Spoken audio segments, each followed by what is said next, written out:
Okay, welcome to Research 1 class. Now we are moving on to part 2 of 23 of our end of year project. Once again, this is a project directed for high school graduates or high school juniors and seniors, those in my class, and I decided to share it with the world for any young adult or anyone who's preparing for young adulthood. So part 2 of the project focuses on transportation. How are you getting around? I know it may seem simple, however, a lot of people overlook simple foundational blocks to adulthood and especially young adulthood. So, again, how are you getting around? Do you have a vehicle? Are you using your parents' vehicle? Are you using a friend's vehicle? Are you getting rides from your friend? Are you taking Uber and Lyft? Are you doing ride share? Are you taking the bus? Are you taking the train? Are you walking everywhere? I can say that's a popular answer amongst my students because they want to do less work or they perceive it to be less work. However, I always share with them that even if you're walking everywhere or if you're riding a bike, that's going to cost you additional time. You're going to have to leave earlier. You're going to have to wake up earlier. So all of those are costs that you will incur. In addition to that, depending on where you're located, I'm in Florida, for example, so it gets hot. So if you have to walk everywhere, you may get caught in the hot sun. You may get caught in the rainstorm. You may even get caught in a hurricane. Wherever you may be, these are considerations you're going to need to make. Even if you have an electric bike, if you have a pedal bike, a mountain bike, however you get around, whether it's a car, a truck, ride share, there's going to be a cost associated with that.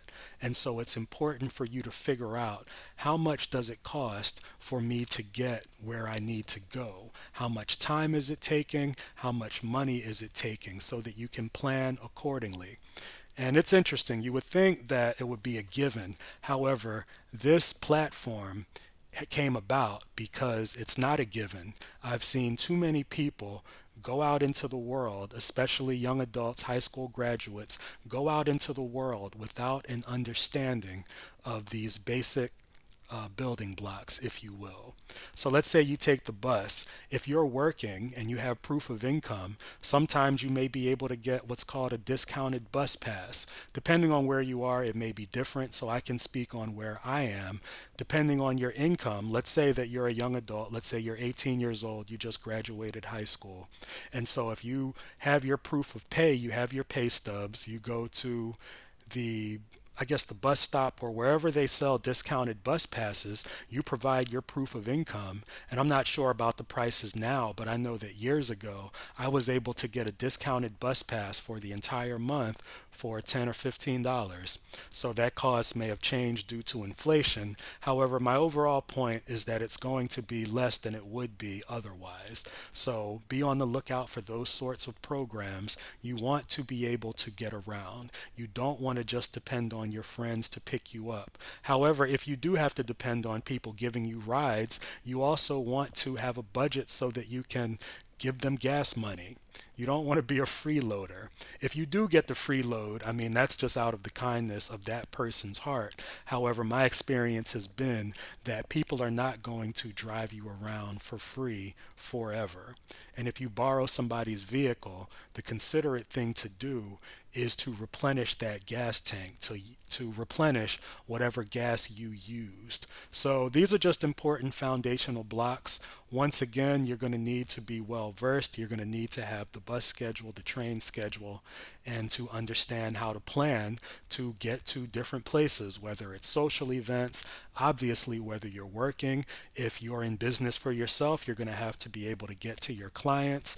And even if you work from home, you're going to have to shop at some point. You're going to have to get groceries. So we all have to be mobile. We need to be able to get from one place to the other. I know it may sound silly. However, for the target audience of this platform, it is not silly because if you're a young adult, 16, 17, 18 years old, up to maybe 24, or maybe even beyond, these are important building blocks. And I know for myself, it was to my detriment when I bypassed any foundational step. I found that I had to go back and address it later. And I want to finish by saying that if you are a young adult with a driver's license, make sure you keep that license clean. Please adhere to the traffic laws.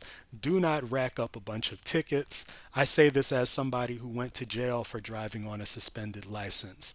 It definitely came back to bite me. I thought that I could ignore traffic tickets when all I had to do was pay them or show up to court or whatever I needed to do, defensive driving class. My point is, save yourself the trouble, keep your license clean, or if you're a high school student or about to be a high school graduate, make sure you get your driver's license. Even if you don't have a vehicle, it looks good when you're pursuing employment. It shows that you're reliable and that you've acquired a foundational skill, which is to have a driver's license. So I'll be sharing more as we go, of course, but that's part two, to figure out your transportation situation.